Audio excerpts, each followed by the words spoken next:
अध्यक्ष महोदय जी, मैं आपकी बहुत धन्यवादी हूं कि आपने मुझे चुनावी सुधारों पर बोलने का मौका दिया है, खासकर इसलिए क्योंकि मैं एक नई सांसद हूं। मुझे दूसरों का नहीं पता उनका कैसा अनुभव रहा, लेकिन पिछला ये 1 साल मेरे लिए खासकर विपक्ष से रिलेटेड जो है बहुत ही ज्यादा चिंताजनक रहा है। एक तरह से ट्रॉमेटिक मैं इसे कह सकती हूँ।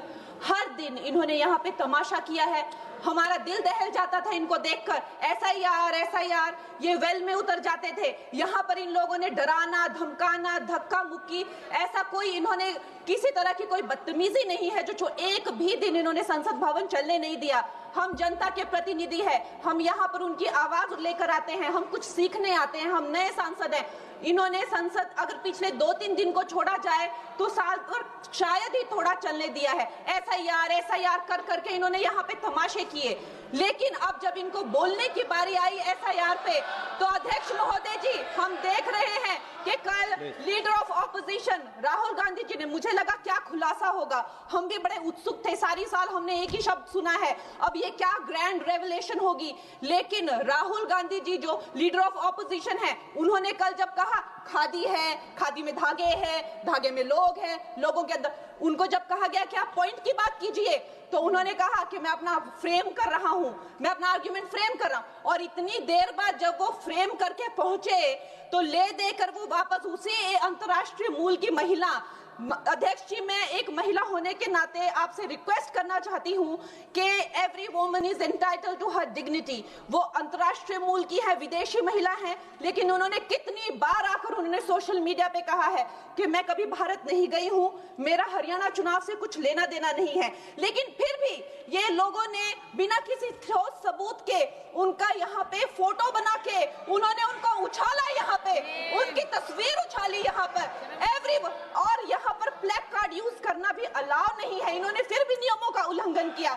मैं चाहती हूँ सबसे पहले तो मैं इस सदन की तरफ से उन महिला से बहुत ही माफी मांगती हूँ कि इस सदन में बिना कि उनकी आजकल जो पर्सनैलिटी राइट्स का भी एक बहुत बड़ा क्राइम होता है, उसके उपरांत उनका फोटो यहाँ यूज किया गया। मुझे बहुत खेद है। भारतीय संसद भवन की तरफ से हम उनसे माफी मांगते हैं। और ये देखिए, महिलाओं का हमेशा ये अपमान करते हैं, लेकिन हमारे प्रधानमंत्री चाहे बेटी बचाओ बेटी पढ़ाओ हो, महिलाओं को शौचालय देने से लेकर, महिलाओं को गैस देने से लेकर, महिलाओं को जो है वो छात्रवृत्ति न जाने कितनी ऐसी योजनाएं हैं। कांग्रेस वालों, शायद तुम लोग ये समझ नहीं पा रहे हो, ईवीएम्स हैक नहीं करते हैं प्रधानमंत्री लोगों के दिलों को हैक करते हैं। और ये लोग दुहाई देते हैं कि वो जो पुराने जमाने के दकियानूसी, वो जो चिट कागज पे लिखकर जो मतदान होता था वो सबसे अच्छा था। ये लोग भूल गए वो दिन, आप लोग भूल गए वो दिन। इंदिरा गांधी वर्सेस राज नारायण का केस, उसको जो है इतिहास में The case that shook the nation के नाम से जाना जाता है। उस पर मैंने एक फिल्म भी बनाई हुई है। वोट चोरी और वोटों की धांधली के लिए एक प्रधानमंत्री पे एक साधारण से नेता ने केस किया था और उस धांधली में वो पकड़ी गई थी। हर उनका जो आरोप है उसमें सच सिद्ध किया गया था और रातों रात उनको कुर्सी छोड़ने के लिए कहा गया था और रातों रात जो है उनको ये आदेश दिया गया था कि आगे इतने सालों तक आप कभी जो है वो चुनाव लड़ नहीं सकते। ये धांधलियां इन्होंने करी हुई हैं और ये जो है उस टाइम के बैलेट बॉक्सों को उठाकर ले जाते थे ये लोग, और आज कहते हैं कि इनको ईवीएम्स जो है वो हैक हो जाते हैं। अध्यक्ष महोदय जी, मैं इनको याद दिलाना चाहती हूँ, प्रियंका गांधी जी कहती हैं कि छोड़ो पुरानी बातें, हम पुरानी बातें नहीं करेंगे, हम पुराने लोगों के बारे में नहीं बोलेंगे। तो मैं ये जानना चाहती हूँ कि आपकी जो माता जी हैं वो तो आपकी अध्यक्ष है और इस वक्त की वो अध्यक्ष है। उनकी जो है, आप देखिए, जब उनकी नागरिकता नहीं थी, जब उनके पास 1983 में नागरिकता आई, उसके कितने साल पहले से वो वोट देती आ रही हैं। तो ये जो इनका जो परिवार है, एंटाइटलमेंट से जो ग्रस्त ये इनका परिवार है, ये प्रियंका गांधी जी को भी याद रखना चाहिए। चाहे आपका भूतकाल हो, चाहे आपका वर्तमान हो, आप सब लोग, चाहे ईवीएम हो या चाहे कागज पे लिखा हो, जब आप लोगों के चरित्र में जो है किसी तरह की मर्यादा नहीं है, आप लोगों ने कभी भी इस देश का, यहाँ की कानून व्यवस्था का, संविधान का कभी आप लोगों ने सम्मान नहीं किया हुआ है।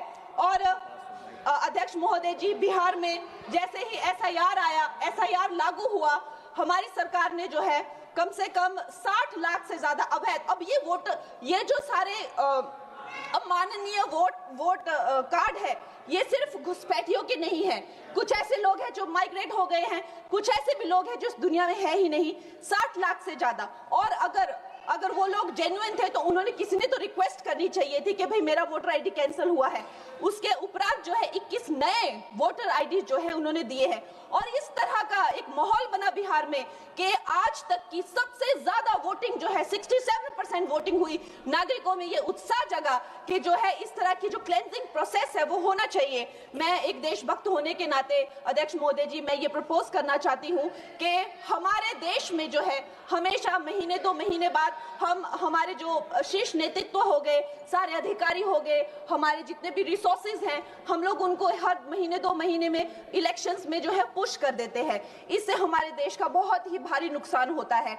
और मैं ये चाहूंगी कि 1 नेशन 1 इलेक्शन, जो नरेंद्र मोदी प्रधानमंत्री जी जो कहते हैं कि एक वोटिंग जो है डेमोक्रेसी के उत्सव के रूप में, जैसे कि दिवाली होती है, होली होती है, उस रूप में मनाया जाए। क्योंकि ये सिर्फ सरकार का ही नुकसान नहीं है, 10,000 करोड़ से ज्यादा का जो नुकसान होता है सिर्फ वही नहीं है, लेकिन मुझे लगता है कि धीरे धीरे हमारे जो नागरिक भी है उनमें जो वोटिंग फटीक है, बार बार उन्हें जागरूक करना, बार बार कई जगहों से जहां वो काम करते हैं वहां से उनको ट्रैवल करके अपने नेटिव प्लेसेस पे आना और बार बार मार्केटिंग करके, it is exhausting for the whole ecosystem.